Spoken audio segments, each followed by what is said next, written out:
Subscribe करें और bell दबाएं ताकि कोई खबर रह न जाए।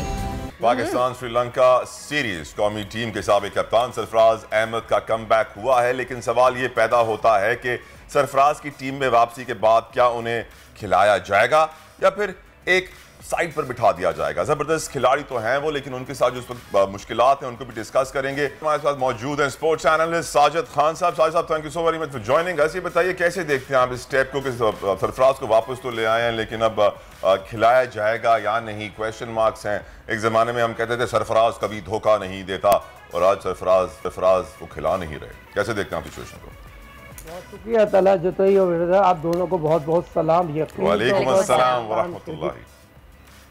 पाकिस्तान क्रिकेट टीम जो टेस्ट सीरीज खेलने जा रही है अगेंस्ट श्रीलंका, और आप तला ज्योति साहब आपके प्रेशर, इतना प्रेशर था, सिलेक्शन कमेटी मोहम्मद वसीम जो रॉबर्ट स्टैम है वो हिल गए। यकीन से बड़े चैनल की बड़ी गुफ्तगू जो हमने और आपने लास्ट टाइम तो अगेंस्ट वेस्ट इंडीज जो पाकिस्तान की मैरिट का कत्ल हुआ, खुला कत्ल किया, कराची से ताल्लुक रखने वाले सरफराज को जिस तरह टीम में से दूध पे मक्खी की तरह निकाला है, 50 टेस्ट मैच के लिए 3 सेंचुरियाँ उसने बनाई है, और तीनों फॉरवर्ड के फॉर्मर कैप्टन और साबिक कप्तान आज बाबर जो पाकिस्तान क्रिकेट के तीनों फॉरवर्ड कैप्टन सरफराज उनको मोटिवेट किया। मगर ये चीज़ पाकिस्तान क्रिकेट टीम के सिलेक्शन कमेटी के chief selector Mohammad Wasim Robert Stam को उस वक्त नजर नहीं आई जब उन्होंने हारिस को खिलाया, खुला मैरिट का कत्ल किया। उस वक्त सरफराज को खिलाने का बेहतरीन सुनहरा मौका था, उस वक्त उन्होंने नाइंसाफी की। अब टेस्ट स्क्वाड, इसलिए मीडिया का प्रेशर, तमाम एक्स क्रिकेटर, तमाम पाकिस्तान के लेजेंड क्रिकेटरों ने बोला। उसके बाद पाकिस्तान क्रिकेट बोर्ड की मौजूदा सिलेक्शन कमेटी ने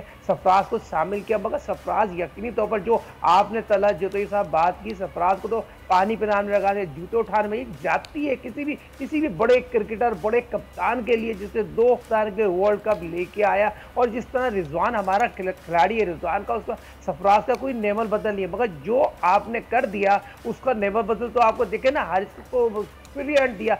यहाँ आप सरफराज को खिलाते हैं, सरफराज की कारकर्दगी बेहतर होती, टीम के लिए बेहतर, मुल्क के लिए नहीं सोचते लोग। मुल्क के लिए इसलिए नहीं सोचते कि मुल्क के साथ सोचने वाले वो लोग नहीं रहे। पहले एहसान मानी, वसीम खान ने इसको सरफराज का ज्यादती की, मगर अभी रमीज राजा साहब के इंसाफ किया, उनका प्रेशर नहीं, बाबर ने तन तना लड़ा के उसको टीम में शामिल किया। मगर 2 टेस्ट मैच खेले जाएंगे, 2 टेस्ट मैच में तो पहला टेस्ट तो बहुत मुश्किल है सरफराज को मौका दिया। मगर साजिद भाई सरफराज क्या करे? कराची का घर बेच के लाहौर शिफ्ट हो जाए? बहुत प्यारी बात की तला जो तो ही मैं मिसाल देने को तैयार हूँ। सईद अनवर साहब जब मेरे साथ ओपन करते थे उनको यही मिसाल दी गई थी, आप कराची छोड़े लाहौर चले जाएं। तो ये वाज़े तौर पर तला जुतई साहब आपकी बात, आपकी आवाज़ बहुत इंपॉर्टेंट है, यही चीज़ होते आ रही है और ये चीज़ वाज़े सबूत नजर आ रही है। कितने क्रिकेटर इस तरह कहते हैं जो कराची की, अगर दहानी की बात करूँ, बहुत शान मसूद की बात करूँ, देखिए ऐसे क्रिकेटर जुल्म हो रहा है। जुल्म इसलिए हो रहा है, एक मुझे बताइए सन के साथ क्या हो रहा है, आप मुझे बताइए मौजूदा चेयरमैन साहब ने क्या दोहरी पॉलिसी चलाई है। पाकिस्तान के क्रिकेट बोर्ड के चेयरमैन साहब मुझे बताइए, अब इंटर डिस्ट्रिक्ट के मैच में एक लड़का शोएब वो खुदकुशी कर रहा है, डिपार्टमेंट आपने बंद कर दी है, लोग मरने को तैयार हो गए। उनका साजिद भाई एक ऐसे मुल्क में साजिद भाई जहां पे वजीर आजम एक क्रिकेटर रह चुका हो, जहां पर वसीम अकरम जैसे लेजेंड्स हो, रमीज राजा जैसे लेजेंड्स हो, इतने बड़े बड़े क्रिकेटिंग स्टार्स हो, ये सब खामोश क्यों रहते हैं इस तफरीक पर, इस डिस्क्रिमिनेशन पर?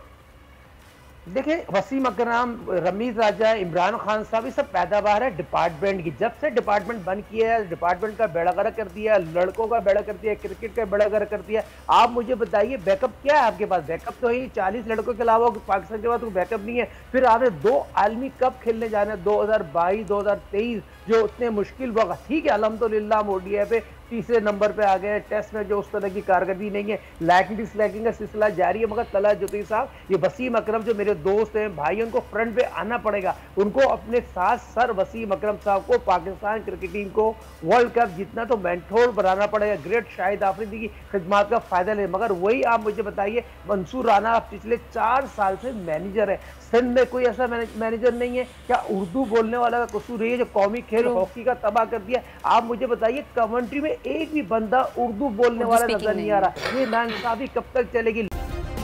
सब्सक्राइब करें और बेल दबाएं ताकि कोई खबर रह न जाए।